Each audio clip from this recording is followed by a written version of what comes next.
All right, let's get into it. We're doing a deep dive today into the Q2 FY25 earnings call for Vestum AB.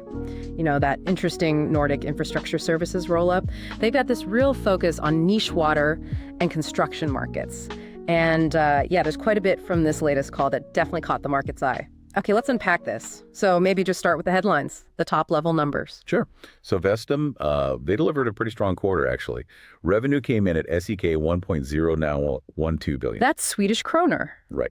And that easily topped what the sell side was expecting, which was around SEK 0.995 billion. Okay. And EPS, earnings per share, that landed at SEK 0.26, also beating expectations. So immediately positive vibes from investors then. Yeah, you saw that sentiment turn positive pretty quickly. And what's really interesting, especially when you think about the general headwinds in construction right now, is how these numbers show, well, not just strength, but a kind of surprising resilience in their core operations. Oh, so? Well, for instance, organic growth actually ticked up to 4%. Oh, interesting. Which is pretty solid. Yeah. And then you look at free cash flow, that's a really significant jump. Right. And even with that tough construction backdrop, their adjusted EBITDA margin, basically their core operating profit margin, it held broadly steady, 10.1%. Okay, so holding the line there. Exactly. Yeah. And the market definitely seemed to pick up on these positive signals. Okay, so strong headlines. Let's peel back the layers now, dig into the specifics. This is where it gets really interesting, right? The financial mechanics behind it all.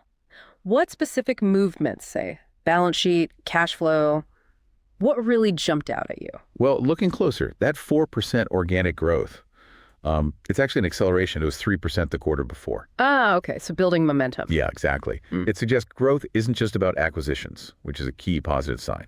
And the free cash flow improvement, it's substantial. It jumped by over SEK 50 million to SEK 79 million just for the quarter. Wow. Which pushes their LTM in the last 12 months free cash flow to SEK 120 million. And what's driving that cash flow boost? It seems directly connected to lower financing costs.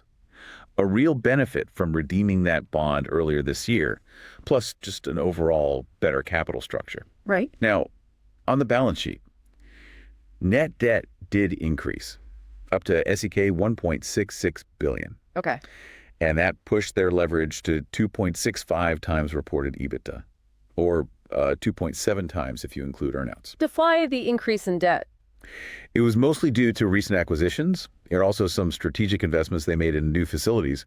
But crucially, for the market reaction anyway, these leverage figures were still pretty much within what analysts were expecting. Ah, so no big surprise there, which helped the positive reaction. Exactly. It set the stage for it. And just circling back to profitability for a sec, that 10.1% adjusted EBITDA margin, while it was, broadly in line with last year, it really does show resilience given the market conditions. Right. It's a strong performance, really, even as they're still working towards that stated financial target of 12%. Okay, so that strong overall picture, it kind of masks some interesting stuff happening underneath in the different segments, doesn't it? I'm thinking particularly about the solution segment. You mentioned sales decreased, but profitability dropped quite sharply, even with positive organic growth. What's the story there? Let's get into those operational insights. Yeah, that's a great question. It highlights the different dynamics at play. So first, the flow technology segment. That showed really strong performance. Sales grew 32%. Wow, mostly acquisitions driving that. Largely, yes.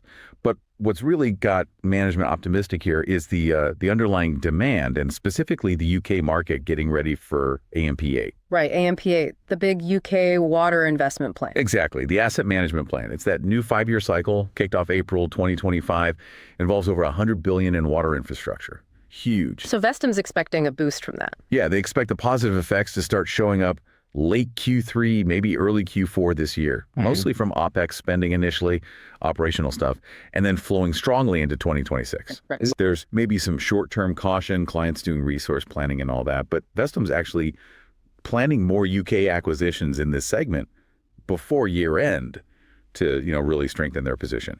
Then you've got the niche product segment, also good news there, showed improved profitability. Okay. Adjusted EBITDA margin ticked up 11.6% to 12.4%. That seems driven by companies working in infrastructure markets. The focus there is just ongoing profitability improvement, putting capital where you get the best return. Pretty straightforward. Now, to your point about the solution segment, yes, absolute sales decreased. Right. But that was mainly because they divested some significant businesses, including their largest and third largest companies in that segment. Ah, okay. So divestments explain the headline drop. Exactly. And importantly, organic growth was still positive. Got it. But the profitability down to 5.0%. Yeah, that drop was primarily driven by their installation businesses. They make up about 60% of the segment's sales. And they're struggling. They're facing pretty tough conditions, yeah. Yeah. The Swedish construction market is difficult. There's continued price pressure. Management thinks profitability there will improve as Swedish construction investment recovers from, well, historical lows. But new contracts are still reflecting lower prices for now. That's what they acknowledged, yes. The other 40% of the segment, that's more specialized infrastructure services. That part's doing okay. Yeah. Decent volumes and profitability maintained there. That's a really helpful breakdown. So despite some of those headwinds, it sounds like there's a clear strategy. But what about the bigger picture, like M&A overall, and how are they thinking about allocating capital going forward? Yeah, this is a pretty critical point, actually. Their M&A strategy. Management's clearly pivoted away from using equity to finance acquisitions. Okay, so no more share issuance for deals. Seems like it. They're taking a very cautious, highly disciplined approach now, aiming to fund deals mainly with free cash flow and their existing credit lines. Right. They're particularly interested in what they call golden nugget acquisitions. I like that. Yeah, especially in UK water infrastructure. They even said they'd be willing to see leverage go slightly over 3 times reported EBITDA. Really? Even after the market just cheered them getting below 2.7x. Well, yeah, but only for the right strategic fit and if they feel comfortable with the underlying EBITDA projections of the target. So not an acquisition spree, but very targeted. Exactly. Very targeted. Bolstering strategic areas. And on the flip side, divestments. Despite selling off businesses before to fix the balance sheet and specialize, they're currently not selling those installation businesses in the solution segment. Even though they're dragging down margins. They view them as being at an all-time low right now. They expect a recovery in performance. So holding out for a better valuation down the line. That seems to be the plan, waiting for things to improve. So overall, management view is kind of a mix. Short-term uncertainty, especially in parts of construction, but balance with a pretty positive midterm outlook, especially, like we said, for flow technology. Okay, so connecting all these dots, what does this actually mean for, for you watching Vestum's story unfold? How did the market read all this? Well, investors seem to interpret that slight top-line beat and the resilient margins as good evidence. Evidence that the restructuring efforts they've undertaken are really bearing fruit. And that drove the share price up. Yeah, it led to the shares being bid higher. And it's worth pointing out, this reaction felt very company-specific. How so? Well, you looked around at smaller cap Nordic construction peers. They were basically flat during the same period. Right. And if you remember the context for Vestum's share, it had drifted down about 10% year to date. People were worried about construction. But then it bounced after that key acquisition back in April. And it rallied again in late June when analysts started flagging that leverage was falling below 2.7 times EBITDA. Setting the stage. Exactly. Yeah. All that set the stage for the earnings day squeeze we saw. Positive price reaction, trading volume nearly triple the average. All right.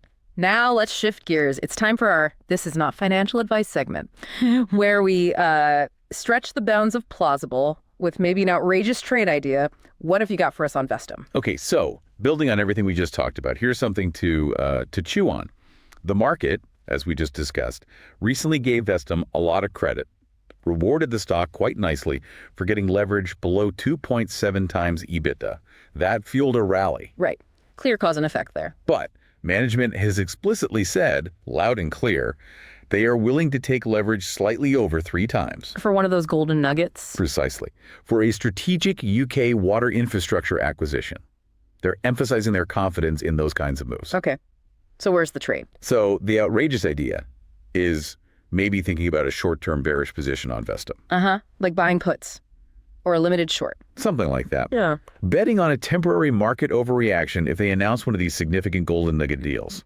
One that pushes leverage notably above that recently celebrated 2.7 times mark. Interesting. So you're betting against a strategically sound move. Well, yeah, that's the outrageous part. You're betting the market will have a knee-jerk reaction, capitalizing on its immediate, maybe short-sighted sensitivity to that leverage metric. Right. The market might just see leverage up, And sell first, ask questions later. Exactly. It could trigger a sell-off before the market fully digests or appreciates the long-term strategic benefits. And then potentially, it creates an opportunistic entry point for those who are actually bullish on a long-term M&A strategy, but think the market might temporarily freak out. that is. Yeah, that's a fascinating and definitely bold perspective. Highlights that tension, doesn't it?